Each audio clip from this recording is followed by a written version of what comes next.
How are you students, my name is Ashish Modi. फिर से मैं मोदी क्लासेस में आपका स्वागत करता हूं। दोस्तों, आज हम लाए हैं स्टैंडर्ड 6 का सीबीएसई का सोशल साइंस सब्जेक्ट का chapter 3 landform and the life. ठीक है, अब इस चैप्टर में चैप्टर का नाम जैसे सुनोगे तो लैंडफॉर्म एंड लाइफ यानी दिस चैप्टर आप बोल सकते हो नेचर के लिए है। ठीक है, तो पहला का पॉइंट क्या होगा, दिस चैप्टर, ये जो चैप्टर है ना, दिस चैप्टर ऑफ नेचर के बारे में है। अब आप मुझे बताओ, आप बच्चों कि कई सारे बच्चे कई दिनों से वैकेशन का इंतजार कर रहे हैं कि भाई वैकेशन कब होगा, स्कूल में छुट्टियां पड़ेगी, हम कहीं ना कहीं घूमने जाएंगे। हर एक बच्चे का यही इच्छा होता है कि भाई हम घूमने जाए, छुट्टियां गिरे। और हर सबको पता है कि जैसे ही फाइनल एग्जाम आपकी खत्म होती है उसके बाद आपका समर वैकेशन आता है। अभी फिलहाल हाल ही में दिवाली वैकेशन खत्म हुआ, तो दिवाली वैकेशन में आप लोग घूमने गए होंगे, कई कई डिफरेंट वैरायटी प्लेस पे गए होंगे। बट ज्यादातर जैसे समर वैकेशन में ज्यादातर आप लोग कहाँ जाते हैं, हिल स्टेशन पे जाते हैं। कहाँ जाते हैं, हिल स्टेशन। क्यों भाई हिल स्टेशन पे, क्यों भाई हिल स्टेशन पे हमें अच्छा लगता है, क्यों वहां जाते हैं, क्यों दूसरी सिटी में घूमने के लिए नहीं जाते, जैसे बड़ौदा है, जैसे मुंबई है, ऐसे बाजार में घूमने के लिए क्यों नहीं जाते। तो आपके दिमाग में एक ही ख्याल होगा कि सर वहाँ हिल स्टेशन पे हमें अच्छा लगता है। क्यों अच्छा लगता है, क्योंकि भाई वहाँ फ्रेश एटमॉस्फेयर होता है। क्या होता है, फ्रेश एटमॉस्फेयर होता है। और वो फ्रेश क्यों होता है भाई, क्योंकि वहां कोई पॉल्यूशन नहीं होता, नो पॉल्यूशन नो पॉल्यूशन। और ज्यादातर जो पॉपुलेशन है वो कहाँ रहती है, सिटी में रहती है। और सिटी में एयर पॉल्यूशन, नॉइज पॉल्यूशन, शोर शराबा और खाने का भी बहुत ऐसे मिलावट वाला बनता है।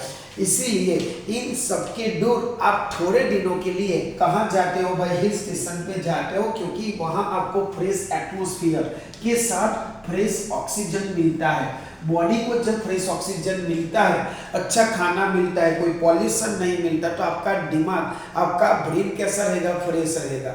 और शरीर की तंदुरुस्ती, आपकी खुशी, आपके मन की खुशी कहाँ से आती है, दिमाग से आती है। यानी दिमाग जितना फ्रेश, जितना खुश, उतना आपकी बॉडी हेल्थी। अगर आप दिमाग में ये पॉल्यूशन हमेशा, मतलब सिटी में ट्रैफिक में आप 5 मिनट खड़े रहोगे तो पूरा आपका कान क्या हो जाएगा, बेरसपना, मतलब बहुत आपका दिमाग चक्कर लगे, कितना ट्रैफिक। तो सिटी में ये सब प्रॉब्लम्स रहते हैं। इसीलिए बहुत सारे लोग हिल स्टेशन में घूमने के लिए जाते हैं। इस चैप्टर में हमें वही सब सीखना है कि लैंडफॉर्म क्या है, उसकी कैटेगरीज क्या है, माउंटेन क्या है, हिल्स क्या है, वो कैसे बने हैं। ठीक है, तो पहला ही वर्ड्स हम सीखेंगे लैंडफॉर्म। तो लैंडफॉर्म क्या होता है, landform is the one type of the plane surface of the earth, जहां हम लोग रहते हैं, मैं रहता हूं, आप लोग रहते हो, सभी लोग रहते हैं। कि लैंडफॉर्म क्या होता है, लैंडफॉर्म क्या है, एक स्ट्रेट प्लेट है, स्ट्रेट सरफेस भी बोल सकते हो, जहां हम लोग रहते हैं। ठीक है, अब यहां देखो, ऐसा नहीं है कि हमारे अर्थ में सारी जगह प्लेट है, सारी जगह स्ट्रेट है, ऐसा नहीं है। कई जगह उबड़ खाबड़ है, कई जगह गड्ढा है, कई जगह हिल्स है। तो वो सब इस कैटेगरी में क्या हो गया, डिवाइड हो गए। तो there are the 3 categories are divided. पहला है आपका माउंटेन। अगर आपकी स्कूल के एग्जाम पेपर में ऐसे पूछे कि व्हाट इज लैंडफॉर्म, तो सीधे आपके वर्ड्स में भी लिखोगे, कोई प्रॉब्लम नहीं है।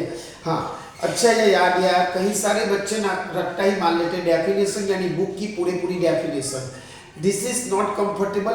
आप जो समझे ना वो लिखो, अपने से खुद से बना के, अपने से खुद से बनाओगे ना तो आपका इंग्लिश भी अच्छा होगा और खुद से बनाने की प्रैक्टिस भी होगी। और अगर आप अच्छी तरह से समझे तो ये कर सकते हो, बट आप चैप्टर को समझे नहीं तो फिर आपको रट्टा मारना पड़ेगा। इसीलिए जब भी चैप्टर को पढ़ो या टीचर कोई समझाए तो उसमें सही से फोकस करो कि टीचर क्या कहना चाहता है। अगर यहाँ आप कॉन्सेंट्रेट कर गए तो आप अपनी तरफ से भी बना सकते हो। अब यहाँ लैंडफॉर्म देखो भाई, बुक में क्या डेफिनेशन दिया गया है, it is the physical features on the surface of the अर्थ। तो वही हुआ ना, it is the one type of the plate surface जहां हम लोग रहते हैं। तो आप ऐसा भी लिख सकते हो। दूसरा, लैंडफॉर्म 3 कैटेगरीज में डिवाइडेशन किया जाता है। पहला है माउंटेन, ठीक है। दूसरा है आपका प्लेटलेट्स, PLA। अगर आपको स्पेलिंग याद ना रहे तो उसको जो स्पेलिंग आपको डिफिकल्ट लगे उसको 2-3 बार लिखो, प्रैक्टिस करो, उसका मीनिंग समझो, ठीक है। प्लेट AUS, ठीक है। चलो, तीसरा है आपका हिल्स। तो ऐसे आपको 3 कैटेगरीज में डिवाइडेशन होता है, ठीक है। TEAUS, यहाँ स्पेलिंग में थोड़ा करेक्शन कर लेना, AUS। चलो, तो ये 3 डिवाइडेशन में आपका लैंडफॉर्म होता है। मैंने बोला ना कि हर क्यों कैटेगरी में डिवाइड किया भाई, क्योंकि हर जगह सीधी जमीन नहीं है, उबड़ खाबड़ है, उबड़ खाबड़ है, इसीलिए यहाँ कई माउंटेन है, कई प्लेट्स है, कई हिल्स है। समझ में आ गया आपको? तो ये अलग अलग आपको ध्यान में रखना है कि लैंडफॉर्म क्या है, हम क्यों हिल स्टेशन पे जाते हो, आप जाते हो पर आपको पता फीलिंग करते हो कि भाई फ्रेश एयर है, बट उसको जब लिखना आएगा ना तब बहुत डिफिकल्टीज आती है। अब यहाँ माउंटेन है, प्लेट्स है, हिल्स है। अब थोड़ा आगे चलते हैं हम लोग, इतना तो आई थिंक आप लोगों को समझ में आ गया होगा। अब क्या होता है, माउंटेन हर जगह डिफरेंट क्लाइमेट होते हैं और different variety of the plants होते हैं, फ्रूट्स होते हैं, ठीक है। आप सब लोग जानते हो कि जैसे मैं गुजरात से राजस्थान जाऊं तो आपका खाना बदल जाएगा, प्लांट्स बदल जाएंगे, एटमॉस्फेयर बदल जाएगा।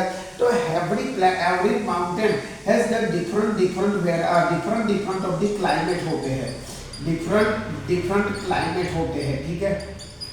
और दूसरा उसमें क्या होता है, फ्लोरा एंड फौना भी होता है। अब आपको ऑलरेडी साइंस, इसी स्टैंडर्ड में साइंस में आ गए फ्लोरा एंड फौना क्या है भाई। फ्लोरा एंड फौना के बारे में बता देता हूं, 1 मिनट। फ्लोरा एंड फौना, अब देखो, एक जो मतलब उसमें जिसमें जो आपकी पानी में ग्रोथ करती है ऐसी वनस्पति, इसको मैं क्या बोलूंगा, फौना। और फ्लोरा क्या होता है, आपके जो सिंपल वैरायटी वाले फ्रूट्स प्लांट्स होते हैं ना, इसको मैं बोलूंगा फ्लोरा। तो हम जब माउंटेन पे जाएंगे ना तो आपने नहीं देखा होगा ऐसे ऐसे प्लांट्स आपको देखने के लिए मिलेगा, बट याद रखना ऐसा नहीं कि मुझे अच्छा लगा तो उसको तोड़ के खा लो, ऐसा नहीं करने का, क्योंकि वो पता नहीं कि आपके लिए पॉइजनस है कि क्या है। कहीं भी अनजान जगह जाओ, आपको पता नहीं कि which type of the fruit, तो उसको टच नहीं करना है। कभी कभी आपके स्कूल के टूर पे ले जाते हैं ऐसे अनजान जगह पे, तो कई सारे बच्चे ऐसे अनजान चीजें अपने घर पे ला जाते हैं, कई अनजान चीजें तोड़ के आ जाते हैं। तो ऐसा नहीं करना चाहिए, क्योंकि इससे कभी कभी आप खतरे में पड़ सकते हो, ठीक है। चलो अपने टॉपिक पे आते हैं। तो हर एक माउंटेन पे हर एक डिफरेंट क्लाइमेट मिलेंगे और variety of the flora and fauna, यानी वेराइटी ऑफ दी आपको प्लांट्स मिल जाएंगे, फ्रूट्स मिल जाएंगे, ठीक है। ह्यूमंस, अब देखो यहाँ हर एक जगह अलग अलग टाइप के लोग रहते हैं। जैसे हमारी लाइफ, हम कैसे कपड़े पहनते हैं, वैसे कपड़े जो लोग माउंटेन पे रहते हैं ना वो नहीं पहन सकते, वो अलग टाइप के कपड़े पहनते हैं, उनको जैसा वहां कंफर्टेबल लगे वैसा, ठीक है। चल, तो ये हो गया। अब सीधा चलते हैं हम एक एक के बारे में जानेंगे कि व्हाट इज माउंटेन। माउंटेन क्या है भाई, देखो माउंटेन्स क्या है, एक तो आपका जो लैंड फॉर्म है, ठीक है, लैंड फॉर्म है, तो लैंडस्केप से थोड़ा हाइट पे होता है। चलो यहाँ मैं क्या कर लेता हूँ, डेफिनेशन, चलो आई थिंक आप लोगों का ये हो गया होगा। अगर नहीं समझ में आए तो एक बार रिवाइज कर लेना वीडियो को बैकवर्ड करके। चल आगे चलते हैं कि लैंडफॉर्म क्या, माउंटेन क्या होता है। माउंटेन क्या होता है भाई, जो आपका लैंडफॉर्म होता है ना, जो आपका लैंडफॉर्म से थोड़ा ऊंचा, लैंडफॉर्म से जो चीज थोड़ी हायर एल्टीट्यूड पे रहती है, ठीक है, क्या रहती है भाई, much higher than the landform, higher than the landform, इसको मैं क्या बोलूंगा, माउंटेन, ठीक है। आप अपने हिसाब से भी बना सकते हो। माउंटेन यानी पर्वत हुआ, तो आपका जो सीधी सरफेस है उससे थोड़ा हाई वाला, तो वो क्या होता है आपका माउंटेन। ठीक है, अब माउंटेन में कई सारे टाइप होते हैं। ब्रॉड टाइप का होता है, ठीक है, ब्रॉड यानी हाँ ब्रॉड होता है, स्लीप होता है, स्लोप होता है, स्लीप होता है, स्लॉप होता है। ठीक है, ऐसे कई कई तरह के माउंटेन होते हैं जो आपको उसमें लिखना है। पूछा जाएगा जब आपकी स्कूल की एग्जाम में कि right about the mountain. And next है आपका नैरो भी हो सकता है। ऐसे ऐसे कई तरह के आपका क्या होते हैं, कई तरह के माउंटेन होते हैं। ठीक है, जो बेस ब्रॉड है, स्लिप्स है, स्लॉप्स है, नैरो है। ठीक है, तो वो चीज आपको क्या रखना है, ध्यान रखना है। दूसरा, कभी कभी ना माउंटेन बहुत हाइट पे होता है। ठीक है, चलो थोड़ा आगे चलते हैं हम लोग कि बीच आर द माउंटेन पे कैसा कैसा होता है। आपने देखा होगा माउंट एवरेस्ट जो बहुत हाइट पे है। अब जब बहुत हाइट पे होता है ना तो उनको ठंड भी, अब देखो एक सिंपल सी चीज में बता दूं आपको जनरल नॉलेज की, जैसे जैसे हाइट बढ़ती है ना ऑक्सीजन लेवल क्या हो जाता है, डिक्रीज हो जाता है। ये हाइट का लेवल है और ये ऑक्सीजन का लेवल है। जैसे जैसे हाइट बढ़ती है ना वैसे वैसे ऑक्सीजन का लेवल क्या हो जाता है, कम हो जाता है। अब आप अपने टीचर से क्वेश्चन पूछना, क्यों एरोप्लेन स्पेस में जा नहीं सकते? क्यों एरोप्लेन एक लिमिट तक, मतलब हम देख सकते हैं कि हाँ ये एरोप्लेन चला, तो उतनी लिमिट तक क्यों जा सकते हैं, क्यों उससे थोड़ा दूर नहीं जा सकते, मतलब स्पेस में नहीं जा सकते? उसका आंसर आप ढूंढ लेना। ठीक है, कि क्यों एरोप्लेन जो उड़ते हैं हम लोग, जो पैसेंजर एक कंट्री से दूसरी कंट्री जाते हैं, क्यों वो मतलब उसकी एक लिमिट हाइट होती है। ठीक है, 100 किलोमीटर से ऊपर नहीं जा सकते। तो वो अपने टीचर को पूछ लेना, अगले लेक्चर में मैं उसका आंसर बता दूंगा कि क्यों ऐसा है। चल, तो मैंने टर्मिनोलॉजी बताई कि जैसे जैसे आप हाइट पे जाओगे तो आपके ऑक्सीजन लेवल क्या हो जाएगा, आपका डिक्रीज हो जाएगा। दूसरा, जो माउंटेन है ना, माउंटेन का ऊपर का कवर, मतलब ऊपर पार्ट, जैसे मैं एक सिंपल यहाँ माउंटेन ड्रॉ करूँ ऐसे, ठीक है, माउंटेन ड्रॉ करो तो उसका जो ऊपर वाला पार्ट है ना, it is the covered by snow.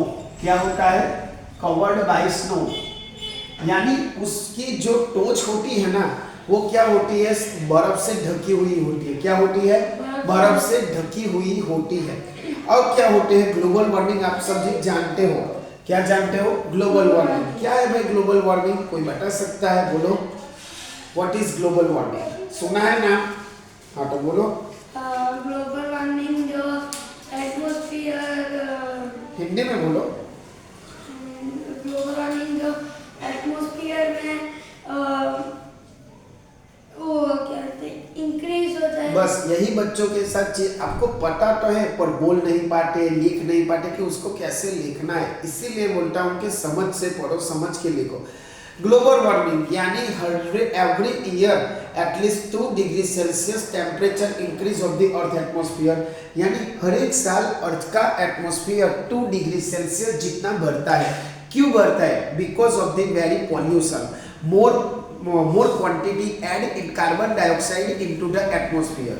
यानी आपकी बोलो सर, वो जो ग्लोबल वार्मिंग है ना, एटमॉस्फेयर बढ़ जाता है और अपना पॉल्यूशन भी बढ़ जाता है। और सूरज आता है ना तो गाड़ी का वो फिल्टर नहीं होता है, वो जो CO2 है वो छोड़ता है, उसको बोलते हैं ग्लोबल वार्मिंग। थोड़ा नजदीक हो but proper not definition. Global warming क्या है कि टेम्परेचर बढ़ता है। टेम्परेचर क्यों बढ़ता है? पॉल्यूशन की वजह से। अब क्या होता है, पॉल्यूशन में carbon dioxide, every industry has the release carbon dioxide. Carbon dioxide की प्रॉपर्टीज है कि जैसे सन, वैसे क्या होता है, सनरेज जब अर्थ पे आता है तो अर्थ की सरफेस के रिफ्लेक्ट होके वो वापस चला जाना चाहिए। बट जब एटमॉस्फेयर में CO2 होता है ना, तब वो सन रेस को एब्जॉर्ब कर लेता है, वो बाहर नहीं जाने देता। मेरी बात एक एक ध्यान से सुनना, क्यों टेम्परेचर बढ़ रहा है। एक्चुअली होना कैसे चाहिए, जो सोलर रेस आते हैं ना वो after the incident of the earth surface reflect back on the space. Space में क्या होना चाहिए, जाना चाहिए। बट जो कार्बन डाइऑक्साइड के एटम होते हैं ना एटमॉस्फेयर में, वो क्या करते हैं भाई वो क्या करते हैं, वो सोलर रेस को क्या करते हैं, एब्जॉर्ब कर लेते हैं। यानी जो रेस बाहर जाने चाहिए वो एटमॉस्फेयर में ही रुक जाते हैं, इसीलिए एटमॉस्फेयर का टेम्परेचर बढ़ जाता है। अब आप सोचोगे सर ये सब भाषण में जी क्यों करते हो, तो भाई ये जब एटमॉस्फेयर भरा ना तो एटमॉस्फेयर इसको भी अफेक्ट करेगा, और ये जो बर्फ की चादर है ना, बर्फ की चादर जो आपको दूर से सुंदर दिखाई देती है वो क्या हो जाएगी, मेल्ट हो जाएगी। क्या हो जाएगी भाई, मेल्ट हो जाएगी। अब मेल्ट होने से क्या होगा भाई, आप सोचोगे सर अच्छा है ना, मेल्ट होगा तो पानी मिलेगा और पानी का लेयर बढ़ जाएगा, बट आप मैंने बोला ना जो होता है वो दिखता नहीं और जो दिखता है वो होता नहीं। दूर से हर चीज अच्छी लगती है, दूर से हर चीज अच्छी लगती है, बट आप जब उसको महसूस करोगे ना तब आपको पता चलेगा कि कैसा है। देखो जब ये पानी बढ़ता है, लेवल बढ़ता है, तब क्या होगा कि जो कोस्टल लाइन एरिया यानी जो रिवर बैंक या ओशियन के पास रहते हैं ना वो गांव डूब जाएंगे, वहां पानी आ जाएगा। समझ में आया क्या दिक्कत है कि सुनामी तो ठीक है, बट जो फ्लड आ जाता है जिसमें बहुत सारा पानी जो नजदीक के गांव एरिया, साइक्लोन यानी वो तो क्या होता है वो more speed of the wind में होता है ना, ये मैं क्या कह रहा हूँ फ्लड आ जाएगा यानी पानी आ जाएगा, जिसमें जो दरिया किनारे जो ओशियंस के बैंक पे, रिवर बैंक ओशियन बैंक पे रहते हैं ना छोटे छोटे गांव जो मछली पाल के अपना गुजारा चलाते हैं वो सब डूब जाएंगे। इसीलिए भाई हम तो यहाँ मजे से गाड़ियाँ चलाते हैं, एसी चलाते हैं, फ्रिज चलाते हैं, बट उसमें से जो ये भर रहा है ना पॉल्यूशन उसको ध्यान में रखो, वो सब यहाँ नहीं है। कहाँ जो माउंटेन है, हिल्स है, वहाँ नहीं है, इसीलिए हमें वहाँ अच्छा लगता है। अभी हमने कई सिटीज में तो बादल साफ दिखाई, मतलब जो स्काई है ना वो साफ दिखाई भी नहीं देता। क्यों? पॉल्यूशन की वजह से। पूरा हमने अर्थ को इतना पॉल्यूटेड कर दिया है और अभी भी कर रहे हैं। अभी भी ह्यूमन एक ऐसी जाति है ना कि भाई हाँ साइंटिस्ट ने अलग दूसरा रास्ता भी निकाला, जैसे इलेक्ट्रिकल व्हीकल लो, कई कई सारे ऑप्शन निकाले हैं, बट जो इंफॉर्मेशन लोगों तक पहुंचनी चाहिए ना वो नहीं पहुंचते। हाँ होता है कभी कभी इलेक्ट्रिकल में भी खराबी आ जाती है, डीजल पेट्रोल में नहीं आती खराबी, आती है, सब में खराबी आती है, ऐसा नहीं। बट आप एक ही बात सोचो, पॉल्यूशन कम करना है तो ही आपकी पीढ़ी दर पीढ़ी अच्छा मतलब अच्छा जीवन जी पाएगी। वो तो हुआ साइड वाला बात जो मैंने एक्स्ट्रा बता दिया। बट ये जो covered by the snow melt हो जाता है, किस में मेल्ट हो जाता है? समर में मेल्ट हो जाता है। और मेल्ट होने के बाद क्या क्या होता है वो मैंने ऑलरेडी एक्सप्लेन कर दिया है किससे प्रॉब्लम होता है। ठीक है, चलो दूसरा अब क्या होता है, due to the pollution temperature summer में बढ़ जाता है, वही चीज विंटर में क्या हो जाती है?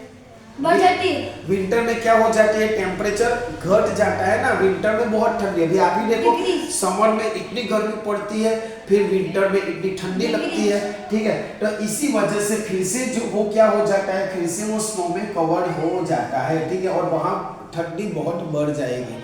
ठीक है, तो वो ध्यान में रखना। दूसरी बात, एट हाई एल्टीट्यूड, जो बहुत ऊंचाई पे है ना हाई एल्टीट्यूड, तो द स्नो में नेवर मेल्ट बिकॉज वहाँ टेम्परेचर इतना ज़्यादा नहीं रहता।